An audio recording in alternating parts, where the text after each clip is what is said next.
everybody, welcome to another episode of Bronson Rants, where today I'm going to be as much ranting as I am reminiscing, because today I am talking about the 10th birthday of the PlayStation Portable. As of March 24th, 2015, in the United States, the PSP is 10 years old.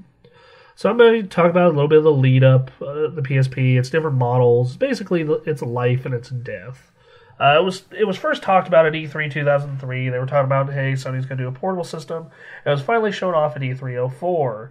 And it just looked, that same year, Nintendo showed off the DS. It just looked miles ahead of it. Bigger screen, full 3D rich games. It played movies, it played music. It was going to be able to go on the internet. And it had built-in Wi-Fi. It had all this tech that was really intriguing. And it had the games to go along with it. It launches in Japan, with the exception of a couple systems having dead pixels, and the battery life seemed like kind of an issue. It just steamrolled to a great launch in Japan and North America. Its North American launch lineup had tons of great games: Darkstalkers, Luminous, Ridge Racer, Wipeout, Twisted Metal. Had a ton of great games. And that first year, it outsold the DS. People were actually bothering to buy movies for it. Even though that the memory cards they had launched and they were overpriced. They were really, really overpriced. They still did really well. And it seemed like this was going to be another PS2, another PS1, just a big hit for Sony. But a couple of things happened after that first year. The first was Nintendo released the DS Lite, so the DS hardware wasn't total garbage. That was the first one. Two, developers were doing a lot of ports from the PS2 to it. And it's like, well, I can already play these games on my PS2, or these games really aren't built for a handheld. Why should I get this thing? I have an iPod, so I can have my portable media player, and I don't mind having another system for games. That's this DS Lite thing. That, and outside of Grand Theft Auto, it didn't have a killer app after that first year for a while either. It just kind of sandbagged, but in spite of all that, still was doing pretty well in sales. The DS Lite was kind of blowing it out of the water, but it was still keeping some level of pace. And then in E3 2007, they unveiled the Slim. They cut down some weight. They put a better screen in it, better battery life, a little more RAM to cut down those horribly long load times. And they finally decided, okay, we're going to cut price of these memory cards, cut price of the system, and finally bundle the system with a decent-sized fucking memory card. Instead of bundling with 32 megs, it was bundled with a gig and a game in most cases. I remember the one I got was a silver Daxter bundle with a gig of memory. And they really did another push for great games. They Final Fantasy VII Crisis Core, God of War Chains of Olympus, Metal Gear Portable Ops came out around that time. A lot of Patapon. They had a lot of studios working on it, but just could not catch the DS, and third parties weren't wanting to back it as much because it became a pirate's dream machine. If you had a PSP 1000 and even a 2000, that thing was so easy to pirate. You get almost every game on it pirated, and then you can homebrew it into doing Super Nintendo games and doing all kinds of weird shit that you probably shouldn't have been doing on it. And then Sony itself, kind of just tried, no one wanted to rebuy movies on UMD, and then memory cards at the time were still kind of, memory cards for PSP, where it was a decent amount, enough memory to keep multiple movies on it, wasn't a reality until 2009, 4 years after the system launched. Maybe 2008. That's when I was able to get 4 gig cards for, $15.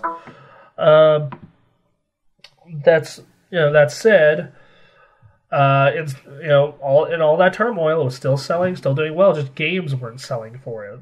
Everyone was the hardware was selling, but games weren't, which was getting third parties away from it. And then Sony studios were just kind of porting stuff, and Nintendo's over here with games specifically designed for the portable. Pokemon is designed for a portable. Yes, Mario, Sunshine, and Galaxy totally wouldn't fit on the DS and wouldn't work that well on it.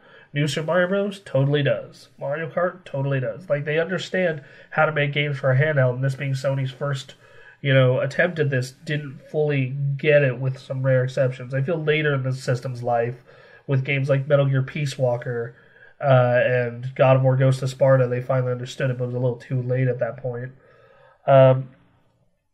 Going forward with that, the system in 2009, they decided they were going to go give it one last push and try and get third-party support and try and get the system to do well. And that was, they talked about the PSP Go. It was going to be, they removed the UMD drive. Instead, it was going to be completely dependent on digital software. It was going to have 16 gigs of built-in memory, along with a memory card expansion port for their, once again, proprietary dumbass format. The problem with this is you would think at that point, oh, okay, digital games are going to drop in price then, and they're going to have every game on the store. Well, they did get most games on the store, but they still missed a lot of the big ones. Kingdom Hearts never came, Guitar Man, Luminous, several hits never came to that store, and you also had Crisis Core never came to that store. And then you had the problem of the fact that why would I pay $250 for this when I can pay $180 for the 2000 or the 3000 and get a 32 gig memory card off Amazon for $30, save a bunch of money, get all the digital downloads and UMDs. Really, the only reason would be form factor, and in my opinion, the PSP Go was more comfortable to hold. So yeah, like the digital push and the Go didn't help. It really didn't help. That thing was marketed by the most annoying commercials of all time. Marcus, PSP is tight, yo. God damn it. But once again, in spite of all this, great games somehow made it onto the system. Metal Gear Peace Walker, a lot of people consider it to be the best Metal Gear. Final Fantasy Crisis Core, Kingdom Hearts, that Gran Turismo on it was a lot of fun. God of War Ghost of Sparta is so criminally underrated. Persona 3 Portable, in my opinion, is the best rendition of Persona 3, even if it doesn't have the anime cutscenes. It had all this really good stuff for it, and I don't think that it's a system. I do think that's a system that doesn't get enough credit. If you were to look at the overall PSP's library of great games and then compare it to the DS, I think the PSP actually does have more great games. It was a system that was technologically ahead of its time and did a lot of cool stuff.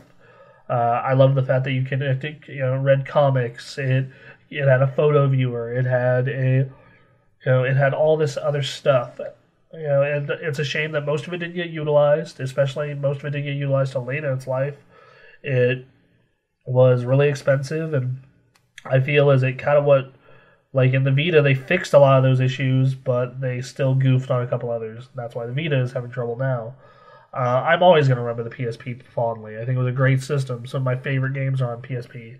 I think Luminous is the best puzzle game since Tetris. I think that Metal Gear Peace Walker is probably the third best Metal Gear game. God of War Ghost of Sparta is a great portable God of War. I used my PSP as my primary MP3 player for years, and it was a solid multimedia machine. It's just for whatever reason, due to a mixture of piracy, Sony ineptitude, and its competition just doing a general better job later on, it didn't fail, but it didn't do as well as you'd hope. And I really hope that Sony's, if they do a portable after the Vita, or they can make the Vita somehow rebound, I'd love another system like the PSP where it's these big, full console-quality games on the go, because the Vita isn't doing it right now, but that's an issue for a whole other time. Anyway, that has been Bronson Rants, and you all go, in honor of the PSP, go play a PSP game. I'm going to go play Rock Band Unplugged. Have a good week.